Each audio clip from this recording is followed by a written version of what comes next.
नमस्कार दोस्तों, आप देख रहे हैं द हिंद 24 न्यूज। मैं हूं आपके साथ एकांशा सोनी। चलिए नजर डालते हैं आज की मुख्य खबरों की ओर। आज मुख्यमंत्री ममता बनर्जी ने बाढ़ की स्थिति का निरीक्षण करने के लिए पूर्वी मेदिनीपुर के पांचकुरा का दौरा किया।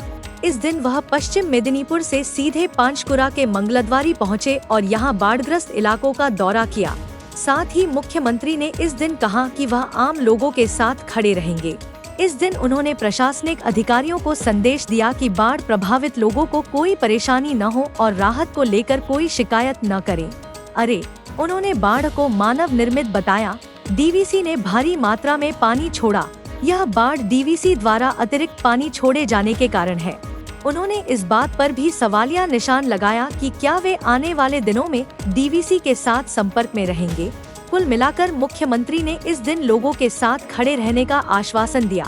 बाद में मुख्यमंत्री मंगलद्वारी से हावड़ा के लिए रवाना हो गयी।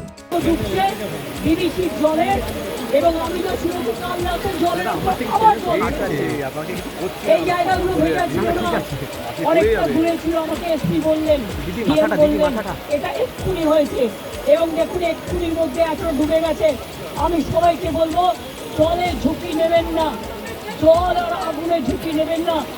অন্তত দুটো দিন একটু সেফ প্লেসে থাকুন।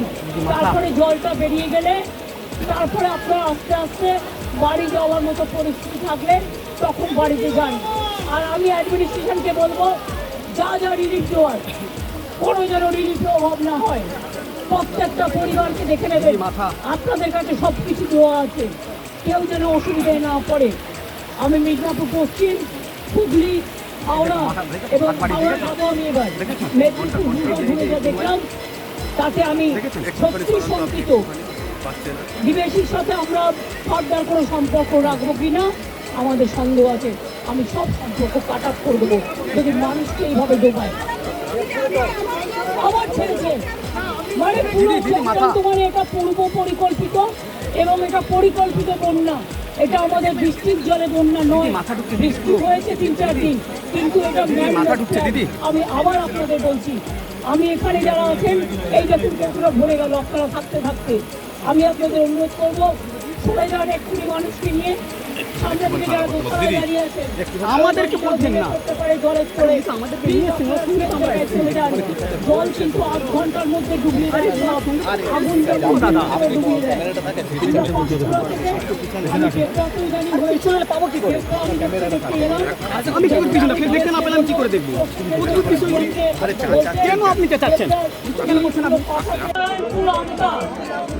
এবং পাঁশকুড়া এই অঞ্চল এই দিকে সব এদিকে জলটাকে দেখাও কিভাবে জল যাচ্ছে।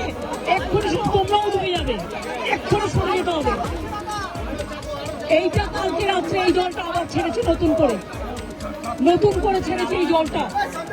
আজ দুটো পর্যন্ত উদয়নারায়ণপুর, আমতা, পাঁশকুড়া অনেক জায়গা আমরা কন্ট্রোল করলো, এই জায়গাগুলো ডুবে যাবে। আমি বলবো ডিএমকে এক্ষুনি এখান থেকে লোক শিফট করাতে। 2 হচ্ছে যাদের কাঁচা বাড়ি ভেঙে গেছে তাদের লিস্টটা হতে দিতে। 3 হচ্ছে যাদের জমি নষ্ট হয়ে গেছে, শস্য নষ্ট হয়ে গেছে। সরো জলটা দেখতে দাও, জলে ডুবে যাবে এক্ষুনি। কৃষি জমি যাদের আছে বা শস্য আছে তারা চিন্তা করবেন না, তারা শস্য বীমার টাকা পাবেন শস্য বীমার টাকা। আপনারা যতদিন বাড়ি ফিরতে না পারবেন সরকার রিলিফ দেবে, আপনাদের যা সাহায্য করার করবে। এটা ঝাড়খণ্ড জল ছেড়েছে এবং ডিবিসি কেন্দ্রীয় সরকারের সংস্থা আমার মনে হচ্ছে 4 লাখ কিউসেককে ছাড়িয়ে গেছে, যা কোনোদিন জীবনে হয়নি। কারণ আমরা 5 লক্ষ পুকুর কেটেছি, আমরা 500 কোটি টাকার চেক ড্যাম করেছি, আমরা কপালেশ্বর কেলেঘাই প্রোগ্রামের মধ্যে দিয়ে অনেক এলাকাকে সেভ করেছি। ঘাটাল মাস্টারঘাট প্ল্যান যেটা পড়ে আছে 10 বছর ধরে, সেটাও আমরা ডিপিআর তৈরি করছি, আগামী 2 বছরের মধ্যে করে দেবো।